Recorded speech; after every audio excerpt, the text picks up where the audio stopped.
Queridos amigos, sejam bem-vindos ao canal Videira Espírita.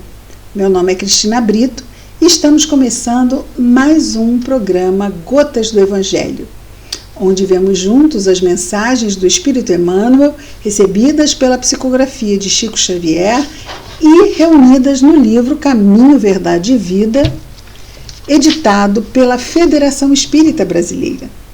Antes de começarmos o capítulo de hoje, vamos pedir aos amigos, curtam o vídeo, compartilhem, se inscrevam no canal, por favor. Isso tudo faz com que o YouTube aumente o alcance dos vídeos, sugira os vídeos a outras pessoas que ainda não conhecem o canal.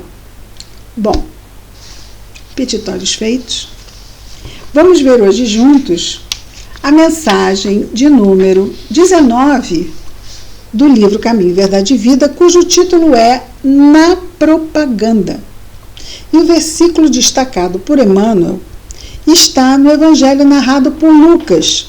Lucas é um dos 4 evangelistas. Lucas era discípulo de Paulo e viajava com Paulo, foi até a Éfeso com Paulo, lá conversou com João, que morava com Maria, cuidando dela e ela dele, não é? Muitas histórias ele então registrou na narração que fez do Evangelho a partir dessas duas fontes maravilhosas, não é? E no seu capítulo 17, no versículo 23, Lucas traz as seguintes palavras de Jesus: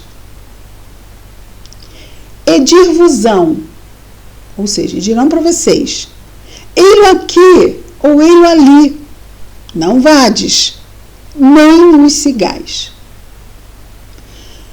Está falando sobre ele, que no futuro pessoas diriam que ele voltou, ele está aqui, não, ele está ali. E ele diz, não vades, nem os sigais. Comenta então o nosso querido Emmanuel. As exortações do Mestre aos discípulos são muito precisas para provocarem qualquer incerteza ou indecisão. Jesus é cirúrgico, muito objetivo. Quando tantas expressões sectárias, ou seja, vertentes do cristianismo, não é? Catolicismo, protestantismo, neopentecostal, espírita, quando tantas expressões sectárias requisitam Cristo para os seus desmandos intelectuais, isso quando Cristo só está habitando o intelecto, não o sentimento e a ação, é justo que os aprendizes novos, na luz do Evangelho, aqui ele diz na luz do Consolador, e o Consolador é Jesus, já está lá no Evangelho segundo o Espiritismo, né? O Cristo Consolador. O Espiritismo é o Consolador prometido, é o outro, não é? Consolador. Então, na luz do Consolador, ou seja, na luz do Evangelho, quando nós nos aproximamos como novos aprendizes, meditem a elevada significação deste versículo de Lucas, a fim de que não nos enganemos.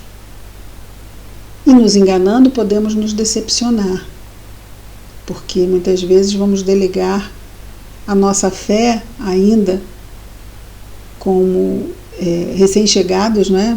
E estamos bem nos colocando assim, junto a cristãos e não junto ao Cristo. E a nossa fé precisa estar ligada a Jesus, ao Cristo e não aos cristãos. Os cristãos podem nos decepcionar, o Cristo não. E ele continua, na propaganda genuinamente cristã, não basta dizer onde está o Senhor. Indispensável é mostrá-lo na própria exemplificação. É exemplificar, é testemunhar, mostrar na prática o que dizemos, não é? Saber. Ou o que as pessoas que se dizem cristãos precisam fazer. Não apenas falar, mas fazer. Exemplificar. E ele continua, muitos percorrem templos e altares procurando Jesus. Mudar de crença religiosa pode ser modificação de caminho, mas pode ser também continuidade na perturbação. Porque às vezes eu mudo de crença religiosa me ligando exatamente ao religioso. Eu não penso que eu estou ali naquela crença religiosa, cristã, me ligando ao Cristo. É Ele que precisa ser a minha referência. Porque às vezes, sem perceber, eu começo a colocar minha referência no cristão e quando ele errar eu vou ficar muito, muito aborrecida. E às vezes eu penso que me aborreço com Jesus e me afasto. Às vezes isso acontece também na casa espírita, não acontece? A pessoa se aborrece lá com o espírita, da casa espírita, com o companheiro lá da casa, e muda de casa. Aí encontra numa outra casa um outro companheiro também imperfeito, que também vai errar, e aí ele também se aborrece, eu não devia estar aqui, e também muda de casa. Aí muda de casa. Em todas as casas ele vai encontrar problemas. Por quê? Porque nós somos esses humanos, né? Esses espíritos imperfeitos, habitando este mundo de provas e expiações. Não é difícil encontrar pessoas que problematizam. Então, se eu for esperar encontrar uma casa iluminada, com seres iluminados, vai ser complicado. Não vamos encontrar. O nosso querido presidente do Leôncio de Albuquerque, quando entramos na doutrina espírita, o senhor Oswaldo Ramos, que já retornou à pátria espiritual, costumava dizer que ainda não existe na Terra o grupo espírita Nosso Senhor Jesus Cristo. Que apenas, se isso acontecesse, é que nós encontraríamos, não é, irmãos iluminados, e tudo seria paz e regozijo, não é? Sem problema nenhum.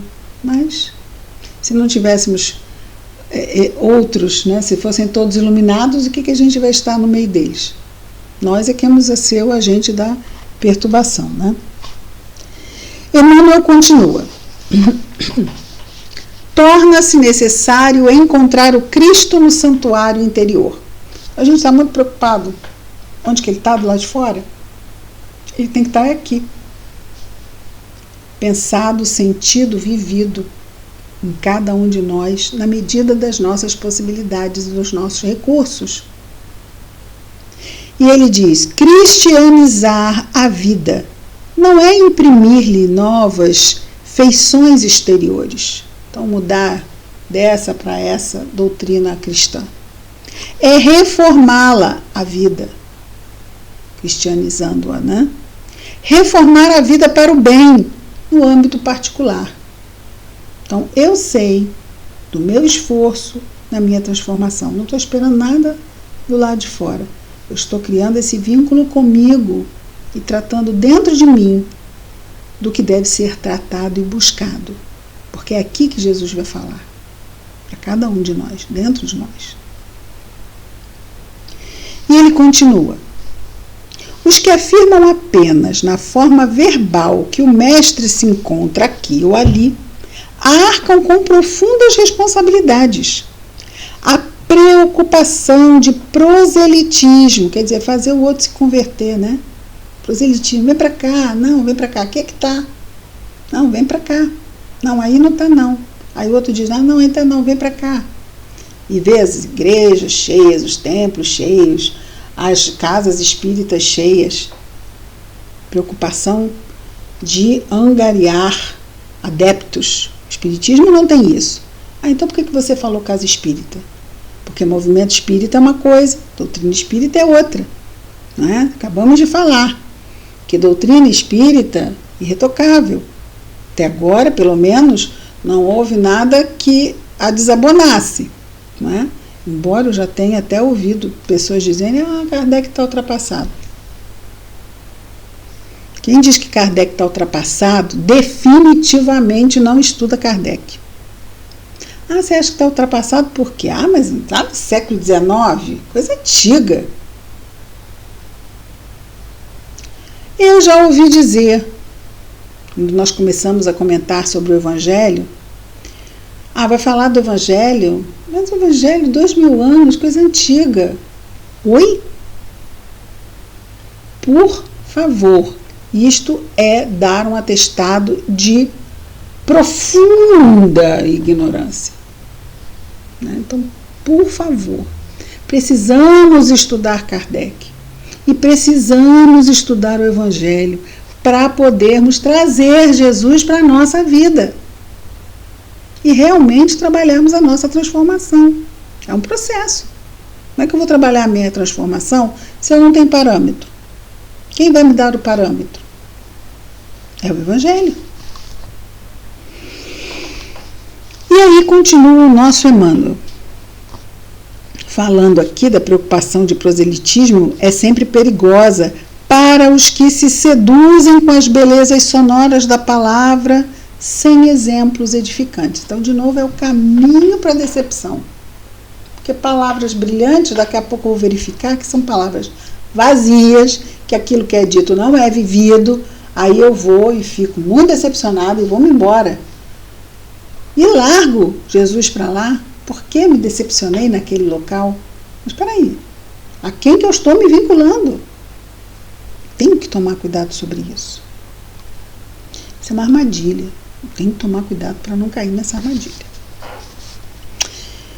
O discípulo sincero, conclui Emmanuel, o discípulo sincero sabe que dizer é fácil, mas que é difícil revelar os propósitos do Senhor na existência própria. Falar é fácil, fazer é difícil.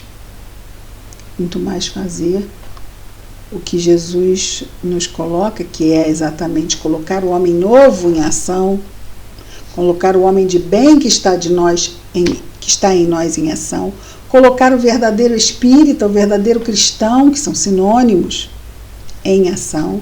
Está lá no Evangelho segundo o Espiritismo, o homem de bem. É um desafio, mas vamos chegar lá.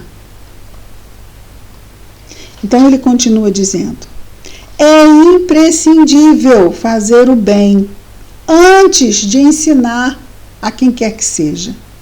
Porque Jesus recomendou ninguém seguisse os pregoeiros que somente dissessem onde se poderia encontrar o Filho de Deus, Jesus. Só dizer onde está, sem mostrar que já está em si, furada, cilada. Então, então eu estou indo ali por quê? Porque ali é uma casa de Jesus. E lá eu vou buscar me aproximar cada vez mais, utilizando a doutrina espírita, que nos dá recursos maravilhosos para entendermos o Evangelho, e aí fazendo esse trabalho árduo, que é essa reforma do interior, que é a essência, somos nós. Isso aqui, ó, isso aqui vai ser consumido se eu for enterrada pelos vermes, se eu for cremada pelo fogo. Então, isso aqui deteriora o corpo físico. Mas a essência é essa que precisa ser trabalhada. Muitas vezes a gente vê muita gente trabalhando aí a parte de fora, lanternagem, né? E esquece que a parte de dentro é aquela que a gente leva com a gente. A parte de fora vai ficar. Tá? Mas tá tão bem cuidadinha. Né? Nós vimos um filme até com a Glória Pires, muito interessante, em que ela era toda ligada à beleza, e ela acaba desencarnando por causa de uma toxicidade num produto de beleza, e ela no cemitério chorando: ai, quanto que eu deixei de comer para não engordar, ou quanto que eu fiz para manter aquele corpo, ai, o meu corpo. Foi. Né? Então, precisamos cuidar do corpo? Sim, precisamos cuidar do corpo. Mas é cuidar do corpo sem esquecer da essência. É cuidar da forma sem esquecer da essência. Vamos trabalhar melhor a alimentação, trabalhar também o condicionamento físico, exposição ao sol, tudo que faz bem. Mas não vamos esquecer que aqui também tem que ser alimentado. A alma tem que ser alimentada. Jesus, quando estava lá no poço de Jacó e pediu de beber à mulher samaritana, ele disse que quem bebesse dele jamais voltaria a ter sede. Essa é a água. A água que me dás, quem beber dela vai voltar a ter sede. Mas quem beber da água que eu der, jamais vai voltar a ter sede. Essa é a alimentação do Espírito. E quem nos dá? Ele disse. Ele nos disse de forma direta, cirúrgica. Bem, vamos à nossa prece. Muito bom estarmos juntos. E terminando com a nossa conversa com o nosso Mestre amado. Querido Jesus, amigo de todas as horas, obrigado, Senhor, pelas oportunidades que recebemos de Ti. Ajuda-nos, Senhor, a Te buscarmos em nós mesmos, a buscarmos o contato com as Tuas lições, a estudarmos o Teu Evangelho, Senhor, vendo-o com calma, as histórias, as passagens, buscando a cada dia, Senhor, em cada oportunidade que vamos vendo, um pouco de atenção, um pouco de compreensão, um pouco de calma, um pouco de fé. E todos esses poucos juntos, Senhor, quão grande fica. Como nos sentimos fortalecidos para as lutas e só temos, Senhor, a Te agradecer. Obrigado, Jesus. E a Te pedir que abençoe, Senhor, a todo aquele nosso irmão que esteja em sofrimento, onde quer que se encontre, no mundo físico, no mundo espiritual. Que os Teus mensageiros possam continuar assistindo aos sofredores, Senhor, amparando-os em Teu nome. E que a Tua paz, que ainda não é a paz do mundo, Senhor, esteja conosco, hoje e sempre, graças a Deus.